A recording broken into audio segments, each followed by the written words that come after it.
Hey what's up guys, this is Mukesh Joshi. Welcome back to another video. HTML की series आ गई है, CSS की सीरीज़ आ गई है और लेकिन मेरी अभी तक जावास्क्रिप्ट की सीरीज़ नहीं आई। तो मैंने सोचा क्यों ना मैं आज शुरू कर दूँ, आज का पहला एपिसोड ड्रॉप कर दूँ चैनल पर, ताकि मेरे लिए आसान हो जाए इस चीज़ पे काम करना। बेसिकली हो गया रहा कि जब भी मैं सोचता हूँ बनाऊँगा लेकिन वो बन नहीं रहा, फिर मैं सोचता हूँ आज एक कदम ले ही लूँ, आज मैं डाल ही देता हूँ वीडियो, शुरू कर ही देता हूँ। तो बेसिकली इस पूरी सीरीज़ में हम सीखेंगे किस तरीके से जावास्क्रिप्ट को हम यूज़ कर सकते हैं, समझेंगे, कोर चीज़ समझेंगे। तो उसमें हम सिंटैक्स को तो ज़्यादा जोर नहीं देंगे, क्योंकि सिंटैक्स क्या है, सिंटैक्स तो आप कभी भी कहीं से भी सीख सकते हो। हम ज़्यादा से ज़्यादा बात करेंगे कोर वैल्यू पे, क्यों किस चीज़ को यूज़ करना है, या फिर समझने की कोशिश करेंगे हर चीज़ की वैल्यू क्या है और मतलब किस तरीके से किसी चीज़ को यूज़ करना चाहिए। अब बहुत सारे जावास्क्रिप्ट के ट्यूटोरियल्स और कोर्स ऑलरेडी हैं, तो अगर आपने कोई सा और देख रखा है और ये भी देख लोगे तो आपके बिल्कुल परफेक्ट मक्खन हो जाएगा पूरा कॉन्सेप्ट। अपना जो पूरा कोर्स है वो तो बहुत सारी मल्टीपल वीडियोज़ में रहेगा। मेरे में इतनी हिम्मत नहीं कि मैं एक ही वीडियोज़ में सारे कंबाइन कर दूँ। उससे क्या होता है कि क्योंकि मुझे पता है लोगों के लाइक अटेंशन स्पैन बहुत ज़्यादा कम है, और एक ही वीडियो में सारे टॉपिक डाल दूँगा और किसी को वापस किसी टॉपिक को लाइक देखना होगा या सीखना होगा या दोबारा रिविजिट करना पड़े, तो उसमें बहुत मुश्किल हो जाता है कि वीडियो के अंदर। तो मैं इसको मल्टीपल वीडियोज़ में करूँगा। तो इस पर्टिकुलर वीडियो में बात करने वाला हूँ मैं कुछ बहुत ही बेसिक चीज़ों के ऊपर, जैसे जावास्क्रिप्ट की ज़रूरत क्यों पड़ती है, कौन कौन सा सेक्शन जावास्क्रिप्ट की मदद से बनता है, कौन सा सॉफ्टवेयर यूज़ होता है जावास्क्रिप्ट के लिए और एनवायरनमेंट सेटअप, इन सब चीज़ों के ऊपर इस वीडियो में बात करने वाला हूँ। तो पहले बात करते हैं कि जावास्क्रिप्ट की ज़रूरत पड़ती क्यों और कौन सा सेक्शन है जो जावास्क्रिप्ट हैंडल करता है, मतलब कौन से पूरी वेबसाइट में ऐसा एरिया होता है जिसके लिए जावास्क्रिप्ट को यूज़ करते हैं।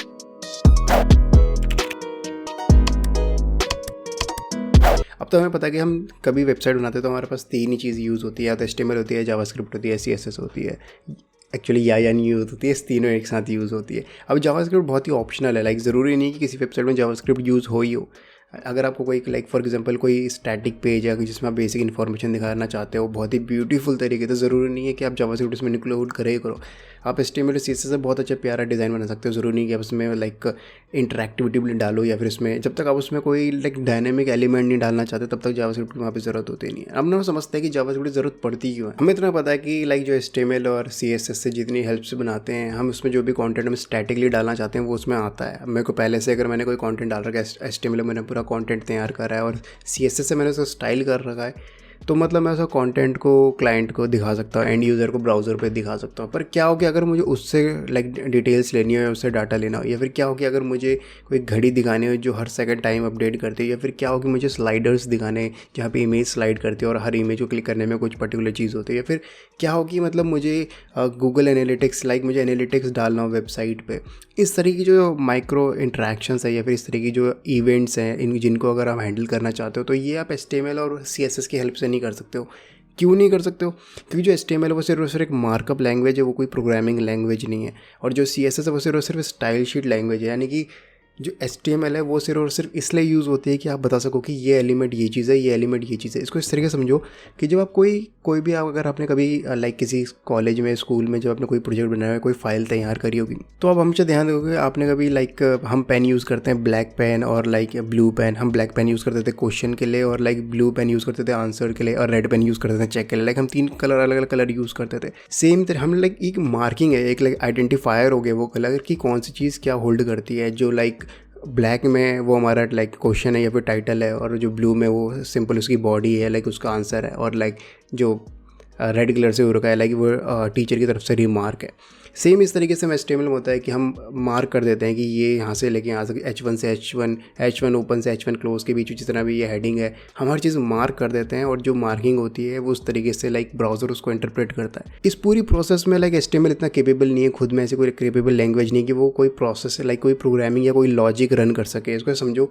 अगर मैं HTML को बोलूँ कि ये वाला कॉन्टेंट सिर्फ उसे तभी दिखाना जब ये कंडीशन मेट होती है, अगर इसको समझो अगर मैं बोलूँ कि दिन के टाइम पे ये कंटेंट दिखाना, रात के टाइम पे ये कंटेंट दिखाना, तो ये पॉसिबल नहीं है HTML के, क्योंकि HTML कोई लॉजिक रन नहीं कर सकता। वो सिर्फ एक मार्कअप लैंग्वेज है। वो सिर्फ बताता है कि ये चीज़ एक इमेज है, ये चीज़ एक पैराग्राफ है, ये चीज़ एक स्पैन है, इस तरह ये चीज़ एक लिस्ट है। सेम चीज़ जब हम CSS की बात करते हैं, CSS क्योंकि जब आप सिर्फ और सिर्फ नेटिवली HTML को यूज़ करते हैं तो हर ब्राउज़र HTML को अलग तरीके से इंटरप्रेट करता है, अलग तरीके से लाइक विजुअली शो करता है। बट रफली जो ओनली HTML डॉक्यूमेंट होता है वो सिर्फ और सिर्फ एक MS वर्ड या फिर लाइक जो भी आपके नॉर्मल गूगल डॉक के जैसा दिखता है, लेकिन उसमें कोई भी फॉर्मेटिंग नहीं होती है, बहुत ही बेसिक होता है। अब जो CSS है वो एक स्टाइल शीट लैंग्वेज है, यानी कि उसमें जो भी चीज़ हम लिखते हैं वो सिर्फ और सिर्फ ऑलरेडी एग्जिस्टिंग एलिमेंट को स्टाइल कर सकते हैं। हम कोई भी एलिमेंट CSS की हेल्प से ऐड नहीं कर सकते। यानी अगर कोई HTML के डॉक्यूमेंट में मैं चाहता हूँ कि कोई नया एलिमेंट मैं ऐड करना चाहता हूँ, अगर लिस्ट में 6 आइटम थे और मुझे 7वां आइटम डालना है रन टाइम पे, बिल्कुल जब ब्राउजर पे खुल चुका है उसके बाद, तो मेरे लिए इंपॉसिबल हो जाएगा कि CSS एक स्टाइल शीट है, लाइक वो उसमें भी हम सेम कोई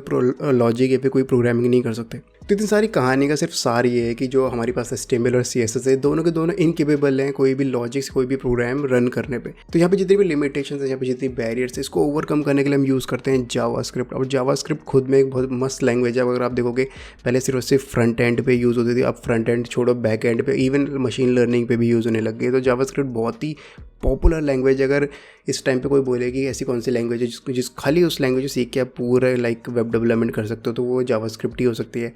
कुछ और लाइक HTML CSS तो फिर भी चाहिए आपको, बट फिर भी लाइक इतना बड़ा एरिया एक खाली जावास्क्रिप्ट से कवर कर सकते हो पूरे एक प्रोजेक्ट का। अगर आप जैसे मीन स्टैक देखो या फिर मर्न स्टैक देखो, तो इसमें देखो कितना बड़ा एरिया जावास्क्रिप्ट ही कवर करता है। लाइक आप फ्रेमवर्क यूज़ करते हो, जैसे एंगुलर हो गया, रिएक्ट हो गया, व्यू हो गया, स्वेल्थ हो गया, और भी बहुत सारे फ्रेमवर्क्स हैं जिनको आप यूज़ करके बना सकते हो। तो बहुत, और बैकएंड आपका Node.js हो गया और लाइक डाइनो हो गया। तो इस तरीके से आप जावास्क्रिप्ट बहुत ही बड़े लेवल पे लाइक ग्रो हो चुका है, कम्युनिटी बहुत बड़ी हो चुकी है। अगर आपको मशीन लर्निंग करनी है तो अपने टेंसरफ्लो का नाम सुना ही होगा। तो एज अ डेवलपर अगर कोई कहे कि मेरे को डेवलपर बनना है और अगर वो बोले मुझे जावास्क्रिप्ट नहीं सीखनी है, मुझे पसंद नहीं है, मैं प्रोग्रामिंग नहीं सीखना चाहता, तो वो कभी भी लाइक ग्रो नहीं कर पाएगा इस इंडस्ट्री में, क्योंकि बिना जावास्क्रिप्ट के आप कभी भी ग्रो नहीं कर सकते। क्योंकि ऑलमोस्ट लाइक 95% तो आपका जावास्क्रिप्ट ही है, चाहे बैक एंड हो चाहे फ्रंट हो। ऐसा हो ही नहीं सकता कि आपके किसी आप किसी ऐसे प्रोजेक्ट को देख पाओगे, कोई सच में रियल लाइफ में प्रोडक्शन लेवल का कोई प्रोजेक्ट हो, चाहे इवन खुद की वेबसाइट भी हो जिसमें आपको जावास्क्रिप्ट देखने को ना मिले। कहीं ना कहीं ऐसा तो होगा कि आपको जावास्क्रिप्ट की जरूरत पड़ेगी। इवन अगर कुछ नहीं भी है तो आपको गूगल एनालिटिक्स तो जावास्क्रिप्ट पे ही काम करता है। तो इतना तो हमें पता चल गया कि हमें सीखने की ज़रूरत क्यों। हमें सीखने की ज़रूरत इसलिए क्योंकि इसके बिना हमारा काम नहीं चलने वाला है। हमें जावास्क्रिप्ट सीखने की ज़रूरत पड़ती ही पड़ती है। इवन एक बार को आप CSS और HTML पे थोड़ा बहुत डगमगा जाओ, लेकिन आपको जावास्क्रिप्ट आनी ही चाहिए। अगर आप एक ऐसे लाइक प्रोग्रामर बनना चाहते हो जो लाइक लॉजिक्स पे और एल्गोरिदम्स पे ज़्यादा काम करना पसंद करते, इवन अगर आप बैकएंड में ज़्यादा इंटरेस्टेड हो, फिर भी आपके लिए जावास्क्रिप्ट बहुत इंपॉर्टेंट हो जाती है, क्योंकि मोस्ट ऑफ द लॉजिक आज के टाइम पे क्लाइंट साइड पे ही होती है। तो लाइक आपको आपके लिए बहुत इंपॉर्टेंट ये सब सीखना कि किस तरीके से आप क्लाइंट साइड पर लॉजिक कर सकते हो ताकि सर्वर पर लोड कम पड़े। तो इन सारी बातों के साथ आप बात करते हैं कि हम कौन सा सॉफ्टवेयर यूज़ करने वाले हैं। आप कोई सा भी सॉफ्टवेयर यूज़ कर सकते हो, कोई सा भी ID यूज़ कर सकते हो। जो ID आप यूज़ करते हो अपनी HTML CSS लिखने के लिए, आप सेम ID यूज़ कर सकते हो। मैं इस पूरे कोर्स में यूज़ करने वाला हूँ या तो विजुअल कोड या फिर कोड पेन यूज़ करूँगा। तो कोड पेन के लिंक आपको डिस्क्रिप्शन हर वीडियो मिल जाएंगे, ताकि आप वहाँ से कोड देके रेफरेंस ले सकें, सीख सकें। सारी की सारी हमारी बातें हो चुकी है। अब मैं स्क्रीन शेयर करता हूँ और अब हम देखते हैं किस तरीके से सेटअप करना है और किस तरीके से हम जावास्क्रिप्ट का पहला डॉक्यूमेंट बनाते हैं। सो मेरा स्क्रीन आप देख पा रहे हो। अब इस पूरे स्क्रीन पे बिल्कुल खाली छोड़ रखा था कि आपको कोई भी परेशानी ना हो समझने में। मैं उस राइट क्लिक करके एक नया प्रोजेक्ट बना लेता हूँ, एक नया फोल्डर बना लेता हूँ। इस फोल्डर कहते हैं मैं सेटअप का नाम देता हूँ इसका। यार एक तो ना मुझे मैकबुक की आदत पड़ी हुई ना, तो मेरे लिए तो मुश्किल हो जाता है ना इस पर काम करना। इसका नाम कर देता हूँ मैं सेटअप, और इसको मैं वो कर लेता हूँ VS कोड पे ऊपर। मैं इस पूरे ट्यूटोरियल पे या फिर पूरी कोर्स पे VS कोड यूज़ करने वाला हूँ। तो अगर आप कोई ID सोच रहे हो कि कौन सा कोई यूज़ करना चाहिए, तो मैं प्रीफर करता हूँ VS कोड। बहुत ही मज़ेदार है। जब से मैंने बहुत सारे ट्राई करे, बट जब से मैं VS कोड पे फंसा हूँ, मैं VS कोड पे ही फंस के रह गया हूँ। अपना मैंने VS कोड खोल दिया। मैं सिर्फ 3 फाइल बनाऊँगा, क्योंकि अगर आपने मेरे पुराने कोर्स फॉलो करे होंगे HTML CSS वाले, तो मैं उतना तो लेके ही चलूँगा। तो मैं न्यू फाइल बना लेता हूँ। यहाँ पर मैं इसका नाम देता हूँ index.html। मैं एक और फाइल बना लेता हूँ style.css, और एक और फाइल बना लेता हूँ, ये होगी हमारी script.js।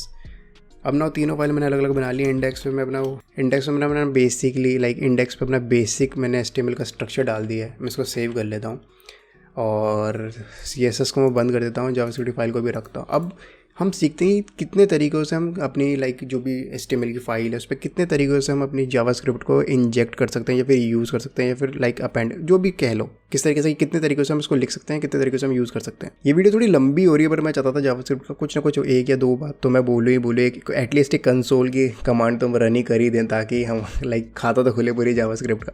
अब ना देखो 3 तरीके से हम जावास्क्रिप्ट को पूरे प्रोग्राम पे यूज़ कर सकते हैं। या तो वो इनलाइन होगा, या फिर वो इंटरनल होगा, या फिर वो एक्सटर्नल होगा। अगर आपने मेरी CSS की सीरीज़ देखी तो वहाँ पे मैंने सेम चीज़ मेंशन करी है। CSS और जावास्क्रिप्ट दोनों को यूज़ करने के 3 तरीके हैं, या तो इनलाइन होगी, या फिर आपकी इंटरनल होगी, और या फिर आपकी एक्सटर्नल होगी। अब इनलाइन इंटरनल एक्सटर्नल का मैं एक बहुत ही क्विक एग्जांपल दे देता हूँ। जैसे फॉर एग्जांपल एक बटन है, और जिसको मैं कह देता हूँ ऑन। इसको भी ध्यान देने की ज़रूरत नहीं क्या हो रहा है, मैं बस यहाँ पे लिख देता हूँ हेलो। अब यहाँ पे मैंने एक प्रोग्राम बहुत ही सिंपल से एक बटन ऐड करा है, इसको मैं रन कर देता हूँ लाइव सर्वर पे ताकि आपके लिए देखना आसान हो जाए। इसको बहुत ही छोटा, सिर्फ मैंने एक लाइन लिखी है जिसमें मैंने लिखा हुआ है बटन डाला हुआ है, और इस बटन का काम इस तरह है कि जब इस पर क्लिक होगा तो एक पॉपअप मैसेज आना चाहिए जो हमें बोलेगा हेलो। मैं इस पर क्लिक करता हूँ हेलो, और आप यहाँ देख सकते हो इस पॉपअप ने मुझे बोला हेलो। लाइक इसकी जो पूरी प्रोग्रामिंग करी मैंने, बटन को कनेक्ट करा है, लाइक मैंने जब से बोला कि क्लिक होने पे क्या चीज़ होनी चाहिए, मैंने इसकी लाइन पे ही कर दी है। जहाँ मैंने उस बटन को इनिशिएट करा, जहाँ पे मैंने उस बटन की बात करी HTML पे, जहाँ पे मैंने उसका मार्क डाउन डाला है, मैंने वहीं पे मेंशन कर दिया कि तुम्हें तेरा काम क्या है और तेरे को क्या काम करना है। इस तरीके जब जावास्क्रिप्ट को या CSS को हम लिखते हैं, फॉर एग्जांपल मैं CSS का यहाँ पे एग्जांपल देता हूँ। अगर मैं इस बटन को ही कह देता हूँ स्टाइल, अगर मैं इस तरीके से कर देता हूँ, यहाँ पे देख सकते हो बटन मेरा रेड हो गया। इस तरीके जो एलिमेंट के साथ ही उसकी स्टाइल या फिर जावास्क्रिप्ट कुछ भी आप मेंशन कर देते हो तो उसको हम बोलते हैं इन लाइन। पर इसमें ना एक बहुत लिमिटेशन होती है, ये बहुत ज़्यादा कामयाब है जब आपको बहुत ही स्पेसिफिकली लाइक आप बॉदर नहीं होने चाहते। फॉर एग्जांपल अगर मेरे पूरे प्रोग्राम पे सिर्फ इतने सी जावास्क्रिप्ट यूज़ होनी थी तो फिर ये इतना बहुत है मेरे लिए। मैं क्यों मतलब इंटरनल CSS पूरा एक सिंटैक्स खोल के करूँ, या फिर क्यों मैं प्रॉपर एक एक्सटर्नल फाइल बनाऊँ, कोई रीज़न नहीं बनता है। जब बहुत ही छोटी, बहुत ही लाइक माइनर चीज़ के लिए हमें चाहिए होती है, या फिर ऐसा होता है कि बहुत ही जस्ट फॉर एग्जांपल मुझे यहाँ पे अलर्ट ही लिखना था, एक सिंगल लाइन का मुझे कोड लिखना था, तो यहाँ पे लिखने में कोई बुराई नहीं है। या फिर ऐसा होता है जैसे सिर्फ और सिर्फ इतनी मेरी CSS यूज़ होनी थी तो मैं यहाँ पे बटन मैंने डाल दिया, क्यों फालतू में एक टैग खोलूँ, या फिर क्यों मैंने एक सेपरेट स्क्रिप्ट और स्टाइल के लिए फाइल बनाएंगे। तो बहुत सेंस बनता है जब कि बहुत ही छोटी सी CSS या बहुत ही छोटी सी जावास्क्रिप्ट आपकी यूज़ होने वाली है। लेकिन अगर देखो, अगर ये बहुत सारे बटन्स होते हैं और बहुत सबकी अपनी अपनी होती है तो मेरे लिए मैनेज करना बहुत आसान हो जाता। अब क्या हो रहा था कि अभी जो मेरा HTML है, जो मेरी लाइक प्रेजेंटेशन कोड है, और जो मेरी लाइक लॉजिकल प्रोग्रामिंग कोड है, वो दोनों मिक्स हो रहे हैं, दोनों मैं मतलब एक ही जगह पे हो रहे हैं। मेरे लिए मेंटेन करना बहुत मुश्किल हो जाएगा, क्योंकि अगर आप किसी प्रोडक्शन लेवल के प्रोजेक्ट पे काम करोगे तो आपका ध्यान चलेगा कि एक फाइल में हज़ारों लाखों लाइन ऑफ कोड होते हैं। लाखों से ज़्यादा बोलते हैं मैंने, हज़ारों लाइन ऑफ कोड होते हैं, क्योंकि मल्टीपल फाइल्स पे ब्रेक डाउन करा जाता है, और हज़ारों लाइन ऑफ कोड होते हैं। और उन कोडों पर अगर दो चीज़ एक साथ काम करने की कोशिश करिए तो हमारे लिए बहुत मुश्किल हो जाता है। अगर आप यहाँ पे देखो, हर लाइन में 3 चीज़ हो रही है। HTML अपना काम तो कर ही रहा है, वहाँ पे CSS भी चल रही है, वहाँ पे जावास्क्रिप्ट भी चल रही है, तो ये मेंटेन करना बहुत मुश्किल है इस लेवल पे कोड पे। अब इस चीज़ को टैकल करने के लिए हम यूज़ करते हैं इंटरनल। अब इंटरनल क्या होता है कि जब भी हम स्क्रिप्ट टैग या फिर स्टाइल टैग को यूज़ करते हैं अपनी HTML पे, उसको हम बोलते हैं इंटरनल। मैं बहुत कोई एग्जांपल देता हूँ। अगर मैं यहाँ पे लिख देता हूँ स्क्रिप्ट टैग और यहाँ पे मैं कहता हूँ अलर्ट हेलो, ये इसका सिर्फ इतना काम है, जैसे ही पेज खुलेगा, पेज ही खुलते ही इसको अलर्ट मैसेज कर देना है। अब ना जो स्क्रिप्ट टैग है ये हेड के अंदर आता है, इसको आप बॉडी के अंदर भी लिख सकते हो, बट लाइक छोटे मोटे इनिशियलाइजेशन वाले जितने भी इंपॉर्टेंट होते हैं हम सारे हेड के अंदर डालते हैं, जिससे ताकि